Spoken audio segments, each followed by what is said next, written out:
How to start up Apics Barge. You now have a SeaPoint account, but how do you get to Apics Barge? For the web version, go to my.portofantwerp.com and log in with your account details. On the dashboard, click on Apics under Access. A new tab will open. Select the role of barge operator. A new tab with Apics Barge will open once more, and now you can get to work.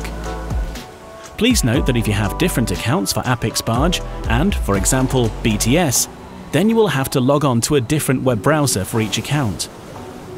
For the mobile version, open Apics Mobile after downloading it from the Google Play Store or the Apple App Store on your smartphone or tablet, and log on with your account data.